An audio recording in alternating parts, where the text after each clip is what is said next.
In one of the largest exploits of the DeFi era, this morning an attacker successfully drained over $37 million from Alpha Homora by leveraging Cream's Iron Bank protocol to protocol lending platform.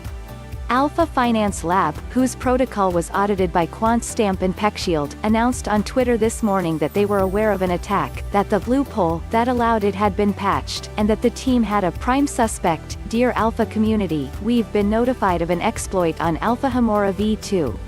We're now working with at Andre Cronje Tech and at Cream.Finance together on this. The loophole has been patched. We're in the process of investigating the stolen fund, and have a prime suspect already. The transaction from the exploit is notably complex. The attacker used Alpha Homora to borrow and lend repeatedly with Iron Bank, which allows for leveraged lending. Some analysts have speculated that a faked spell, Alpha's branded term for a smart contract, is what enabled the exploit. This fake spell contract exploit conceptually echoes the Evil Jar attack on Pickle Finance that netted an attacker $20 million late last year. In both cases, the exploited protocols errantly responded to faked contracts. Shortly after the successful exploit, the attacker tipped the Alpha and Iron Bank deployers 1,000 Ether each, and also made a Gitcoin donation. Cream Finance said in a statement on Twitter that the Iron Bank exploit did not impact any of their other contracts, and that their money markets were functioning normally.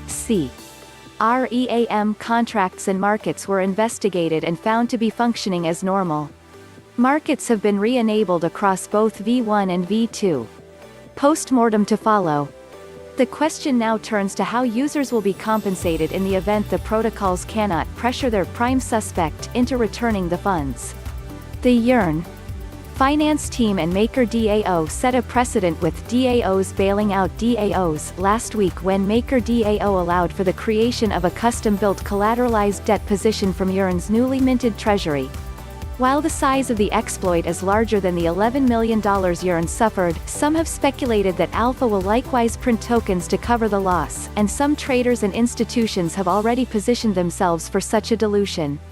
Intrepid Chain Activity Monitors noticed that 3 Arrows Capital sent over $3 million in Alpha tokens to Binance this morning, possibly with the intention of selling. Currently, Alpha, the governance token of the protocol which suffered the losses, is down 20% to $1.83. Cream, the governance token of the protocol that enabled the exploit, is down 16% to $222.